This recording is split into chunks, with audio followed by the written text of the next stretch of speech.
Hello, everyone. We are thrilled to announce the publication of our Redis research paper, which proposes a cutting-edge solution called TrainingCXL for efficiently processing large-scale recommendation datasets in the pool of disaggregating memory. The paper is available in IEEE Micro Magazine and introduces several innovative techniques that make training for Tolerant with low overhead. Before moving on to the main content, let me briefly summarize our work. This work is about efficient training of recommendation models, or RMs for short, which is the dominant workload in a production data center. However, it is a challenging workload since it requires a failure-tolerant system with a large memory. To meet this requirement, recent works try to employ SSDs to expand the available memory space. However, their performance is limited due to the long latency of SSDs. To address this problem, we propose TrainingCXL. TrainingCXL employs a persistent memory disaggregated over CXL network, which provides large memory space with high performance. Also, it leverages PMEM's persistency with automated low overhead checkpointing to make the system failure tolerant. Our evaluation showed that TrainingCXL exhibits 5.3 times shorter training time compared to modern PMEM-based systems. I'll start the talk by introducing the target research domain and its challenge. As introduced earlier, this work is about efficient training of deep learning-based RMs. The deep learning-based RMs are one of the most successful applications of machine learning and is widely used in diverse production services of companies like Meta, YouTube, Amazon, and Netflix. Due to their wide adoption, recommendation model training became a dominant workload in data centers. For example, Meta recently stated that more than half of Meta's hardware resources for deep learning training are used for recommendation models. Before discussing the challenges of RM training, I'll briefly introduce how RM training works. For an accurate recommendation, RM uses both sparse features and dense features. When a user gives multiple pairs of sparse and dense features called a batch, RMs encode a feature into a vector, and then pass it through a main model, a top multilayer perceptron or top NLP in short, to generate the final output such as click-through rate. To encode sparse features to vectors, RM employ an operation called embedding lookup. It used indices in the sparse features to look up their corresponding vectors from an embedding table, and then reduce the vectors into one or more vectors. On the other hand, dense features are processed by another MLP, which performs a nonlinear transformation using matrix multiplication and nonlinear functions. Considering the computation intensity of the operations, the embedding lookup is processed in GPU, while top and bottom MLPs are processed in GPU. These processes generating output are called forward propagation. After the forward propagation, RM training performs backward propagation, which adjusts the model parameters so that they can generate more accurate output next time. In particular, the backward propagation visits the operations in forward propagation again with a reverse order to calculate the gradient. The gradients are then used to update the model parameters, and this forward and backward propagation is repeated for other batches until the training is done. Critical challenge in recommendation model training is its large memory consumption. Similar to other deep learning models, the RM gets more accurate when we increase the model size by having larger embedding tables. For example, Baidu has shown in their research that their model gets 3% higher accuracy when they increase the model size by 10 times. Note that this 3% is a significant amount in terms of accuracy gain, which is enough to increase the revenue of the service. Thus, hyperscalers has rapidly scaled up their recommendation models. For example, Meta increased their model size by 10 times within only 3 years. As a result, the recommendation model is now considered the largest deep learning model consuming terabytes of memory. It is even much bigger than transformer-based models such as ChatGPT, which has gone quite wider these days. To address this challenge, recent works propose SSD-based memory expansion approaches for recommendation model training. They store the large embedding tables in SSDs while leveraging host DRAM mesh cache. However, we found that SSD-based approaches have multiple challenges and limitations. The first one is that they exhibit low embedding lookup performance. While SSDs are optimized for bulk sequential accesses using multiple flash chips in parallel, the embedding lookup operation mainly consists of small size random reads. Thus, SSD-based embedding lookup shows low performance, which makes SSD unsuitable for storing the embedding tables. Further, their system shows a non-trivial data movement overhead. After performing the embedding lookup, the reduced embedding vector must be transferred to GPU to pass them through TopMLP. However, since data transfer is done by software, the host should wait until all the reduced embedding vectors are ready, leaving PCIe interconnect idle. After this synchronization, the system transfers the data to the GPU, then continues processing MLP. This data movement procedure directly puts its latency on the critical path, thereby degrading the overall performance. The last part is that the system exhibits non-trivial overhead for checkpointing. While training requires days or weeks to be done, the typical period of machine or job failure is only several hours. Thus, RM training is likely to face multiple failures during training, which makes the system failure tolerance important. Since SSD is a persistent storage, one might think of persisting the update by directly updating vectors to underlying SSD. However, SSD's write performance is orders of magnitude slower than local memory. Thus, this approach suffers a serious performance degradation, which makes it unpractical. Therefore, all of the existing approaches use checkpointing approach to make their system failure tolerant. They first update the embedding vectors to the host DRAM, then they periodically save the snapshot of the latest embedding vectors to SSD as a checkpoint. While this approach reduces the amount of write, thereby exhibiting better performance, the checkpointing still counts 12% of the training time, which is non-trivial. To this end, we propose TrainingCXL, which addresses all the issues of recommendation model training. I first gives an overview of our system and discuss the detailed design.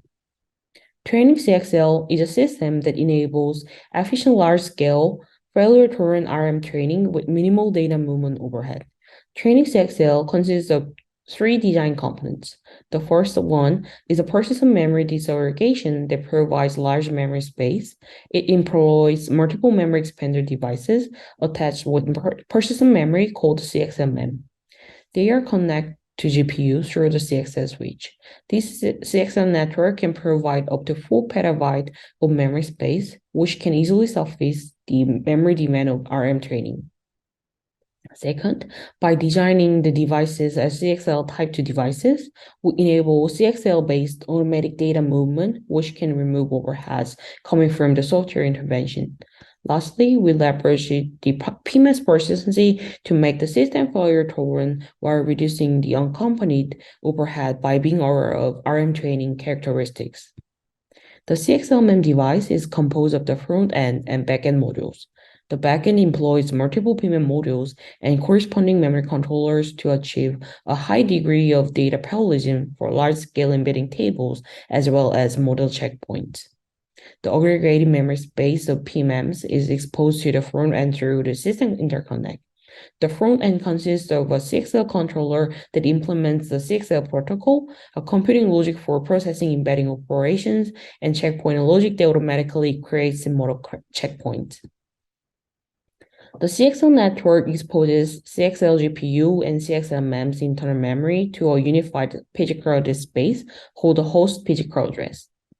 To automate the data movement and remove the software intervention overheads, we designed the CXL GPU and CXL MEM as a CXL Type 2 devices. To implement the Type 2 devices, we introduced device coherency engine to the devices. The engine tracks the state of the internal cache lines and enables CXL-cache protocol. The CXL-cache protocol allows the device to access the data residing in other devices via load store-like instructions in a cache-coherent way.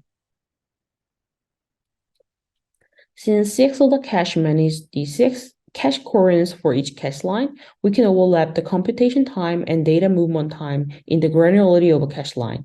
For example, when CXL GPU should send the gradients to CXL-MEM, the device coherence engine flushes the corresponding cache line to CXL-MEM's memory as soon as the data is readied.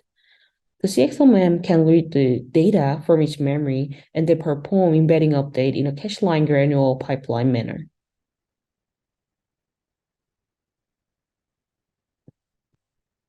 Now, I'll explain the detailed design about TrainingCXL. The first one is the failure tolerance management. Typical applications such as database system cannot know the location of data updates before the accompanied computations. Therefore, their failure tolerant management such as checkpointing or write-ahead logs are performed on demand, exposing the overhead on the critical path. However, for RM training, the update locations are available even before the computation. This is because the backward propagation updates the vectors that are involved in the forward propagation, which is available as indices in sparse features. Thus, TrainingCXL leverages this characteristic to take the checkpointing overhead of the critical path by performing checkpointing in advance in an undo log manner. Specifically, we split the CXL-MEM's memory space into data and log regions. The data region is for computing logic to store embedding tables, and the log region is for checkpoint logic to store embedding logs. When the sparse features are given, the computing logic processes the embedding lookup and sends the reduced embedding vectors to CXL GPU. Next, while the CXL GPU is processing the top MLP, CXL-MEM performs the checkpointing in advance. Specifically, copies the vector corresponding to the sparse features from the data region to the log region. After all the copies are done, the checkpointing logic completes the log by writing a persistent flag, which means that the log is valid. If there is a power failure, the CXL-MEM can recover the RM model by loading the latest checkpointing with the persistent flag. At the end, TrainingCXL can update the embedding table without suffering from a checkpointing overhead. The second detail is the relaxation of training, which detours the PMEM's persistent vulnerability. Normally, the PMEM exhibits DRAM-like read performance. However, if the read request comes, the PMEM media right after write, the performance can be significantly degraded. This is because the read request must wait until the written PMEM media cools down its thermal core. Unfortunately, this can frequently happen between the embedding update and the lookup between the consecutive batches. Due to the inherent locality in RM, frequently accessed vectors exist. As shown in the center of the slide, they are highly likely to be updated. And then read by the following embedding lookup operations, this read after write can degrade the overall embedding lookup performance. To solve this problem, we focus on the cumulative property of embedding lookup and update. Since the update and lookup are subtraction and addition-based vector arithmetic, the final result stays the same even if we change the execution order. Thus, we relax the dependency between the consecutive batches to avoid read after write. Specifically, we split the embedding lookup of the following batches into two steps. The first step performs the embedding lookup in prior to update using the embedding table of a preceding batch. The reduced vector of the first step is stored in the internal SRAM buffer rather than PMEM. Then the second step updates the reduced vector in the SRAM buffer by subtracting the gradient multiplied by a learning rate. As a result, TrainingCXL can make the result identical to that of the original execution while enjoying the DRAM-like read performance of the PMEM. Lastly, I'll briefly show our evaluation results and then conclude the talk. We evaluate the overall performance by measuring the execution time for a single batch. By saving the embedding cable on disaggregated persistent memory instead of SSDs, the system improved the execution time by order of magnitude. By accelerating embedding lookup and updating the CXL-MEM, the system showed 2.8 times shorter execution time. Finally, our TrainingCXL overlaps the computation and data movement time as well as employing RM array checkpointing, thereby improving performance by 1.9 times. As a result, TrainingCXL achieved 5.3 times faster performance than the baseline PMEM-based system in total. In conclusion, we propose TrainingCXL, an efficient, large-scale failure tolerance system for RM training. TrainingCXL enjoys the large memory space by disaggregating the persistent memory over CXL and overlaps the data movement with computation via CXL-based cache-line granular automatic data movement. And it also makes the system failure tolerant with low overhead by being aware of RM's characteristics.